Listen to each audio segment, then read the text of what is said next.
Okay, you spoke about collagen, right? Mm-hmm. So explain what is it and why do we need it? So then we are the principal protein in skin at this point, or the structural protein that is responsible for integrity, is collagen. There are other smaller proteins, but this kind of forms the largest part of the skin in terms of its actual weight. So then, keeping it happy and healthy is directly linked to youthfulness and longevity. And it also takes care of the layer above. So the dermis, the second layer of the skin, where the collagen is concentrated, it's important for us to have a certain level of health in there. The natural growth of the body of a baby, of a child, by the stretch, actively promotes collagen generation for the first 2 decades of life. After that, once all of that active growth plateaus, then whatever collagen remains is turned over at a particular rate. It starts breaking down when you expose it to smoking, environmental pollution, stress, not having the right kind of foods, having more sugar. It kind of tends to break down over a period of time. And because it's the primary protein that's holding everything together, you start seeing aging. Or when you, for example, when you have scars, when we are repairing scars, we always talk about something that induces new collagen, which fills the skin up. Okay. So for us, it's always about the collagen remodeling, collagen induction. So then, as the collagen starts dipping down, you balance it with a high protein diet. So collagen has only 3 amino acids. Dietary protein is supposed to have all of the 9 essential amino acids, and you basically talk about how to bring up the collagen by having, well balanced Diet. high protein diet. But sometimes it's also that when you supply the collagen as collagen peptides themselves, we see clinical improvement in skin sagging, hydration, clarity, and all of that. So you consume it. You consume it. Okay. You can also apply it, but it's a little difficult for it to penetrate completely. There are collagen creams, but the kind of results are usually based on data that comes from taking collagen directly. We also stimulate collagen on the skin by using procedures like microneedling, radiofrequency or radiofrequency stimulation, laser procedures. All of that keep the collagen coming back in the skin. That's typically one of the main procedural areas that dermatology is about. Okay. Aesthetic dermatology or cosmetic dermatology is about. So we kind of work on that. Now, how does this help over a period of time is because when you replace or replenish collagen, it keeps your skin happier, the top layer happier, and therefore less aged compared to how it would be if the collagen were to break down. Okay. Somebody who's not smoking is anyway protecting their collagen as compared to somebody who's smoking. Right. Somebody who's not missing to use their sunscreen because the sun breaks down collagen. Okay. Is already working on their collagen. So basically, when you use a sunscreen, you're protecting your collagen from not breaking down. Yes. Is there anything else that the sunscreen does? Sunscreen primarily protects against the pigmentation not acting up because of sun exposure. Okay. Because many things, many pigmentary conditions are there which get stimulated by sun exposure. And the sunscreen protects against that because our primary form of aging in Indian skin type, even though we discussed collagen so extensively, is pigmentation acting up. Okay. We age by pigmentation, sunspots,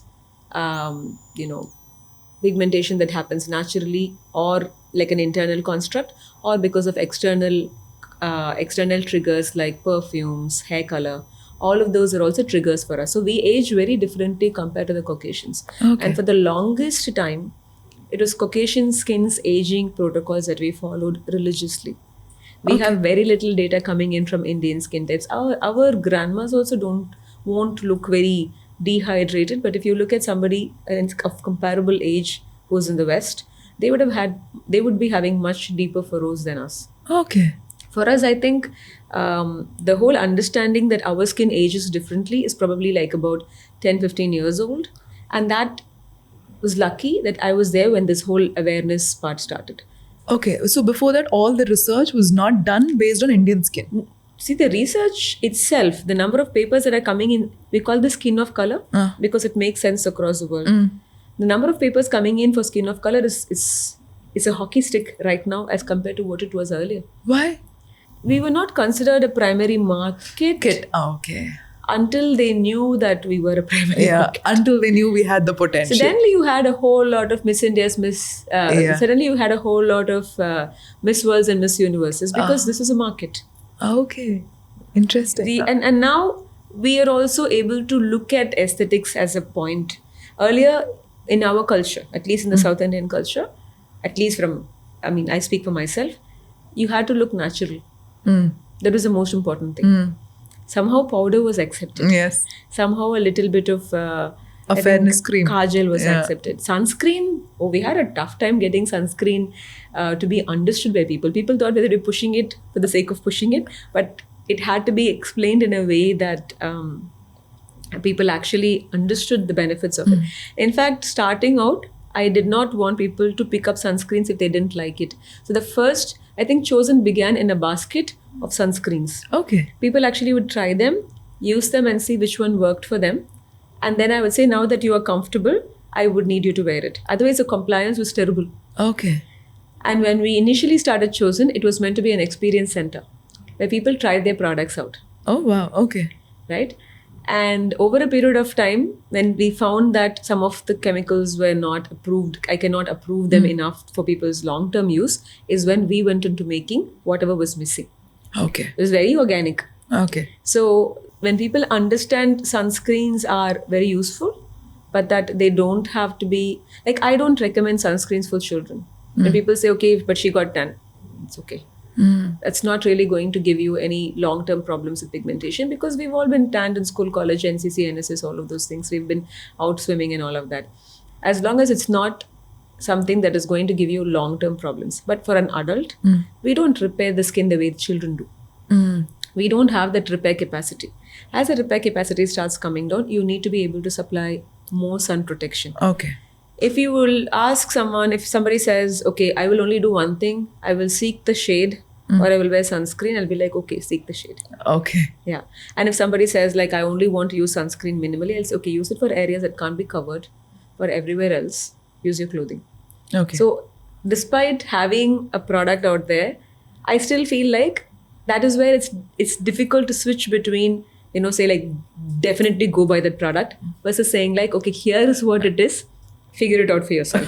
So that is the dumb part coming in there, where I'm always thinking, I don't want to be saying, like, it's an absolute thing. It's not black or white. It's Right. gray, where you say, okay, for XYZ reasons use this, but if you can look after this, you still need to use sunscreens. We are in light.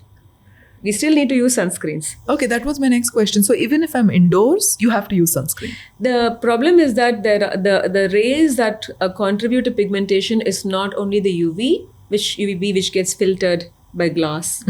It's also the visible light part of the spectrum, which is what helping us to see each other. And it's also the infrared spectrum. As these lights start heating up, it will start emitting we feel heat. Heat, yeah. So all of that also contributes in addition to the UVA, visible light, and infrared, and not just the UVB. Okay. The longest part of, maybe like the best part of last century, it was only focused on UVB. Now these three contributing to pigmentation is a bigger deal. And therefore, and because we have something called emitted light from gadgets that also causes pigmentation. Therefore, we will end up needing to use some level of light protection over and above sun protection itself. And sunscreens do a good job of protecting that if they contain tints, or if they contain antioxidants, or if they mention that blue light spectrum and all of that is mentioned, they have the ability to protect the entire spectrum. Okay. And that, unfortunately, is required for our skin type, because we will develop pigmentation when we are constantly exposed to the oxidation damage from the spectrum. Oh, That's boy. how we age. Let's say you say, I really don't care about aging. Don't use sunscreens. Really. If you have that thought process, like, I am not bothered about how I look, I do not want it to be something that you carry on, and you use it without any benefit that you see, because you're not tuned to that kind of a thing. But for some of us, for the subset, or for the larger group of the population, where they feel that they want to live in a way that they can signal youth and longevity for longer, when they want to look younger for longer, as much as we diss sunscreens, I think they are required. I spoke, I think, about 6 to 8 years back, that sunscreens being a necessary evil, much like your phone. Okay. where you'll need to be in control of what you're using. Right. The phone is great. It helps us achieve more. It's contributed a lot. Yeah. But you need to be in control of how you use it. Sunscreens are like that. If you master the art of knowing what's suitable for you, for example, in pregnancy, we do not want endocrine disrupting chemicals. So you need to be mindful of that because it can reach the placenta and your baby. So you need to be mindful of that. It can't be that sunscreen is good versus sunscreen is bad. Bad. Okay. And not all of them are made equal. Okay. So there is a lot to this. Maybe because I'm really enamored about the melanin molecule in our skin and how it's so different and how it makes such a huge difference to how Western skin ages compared to others.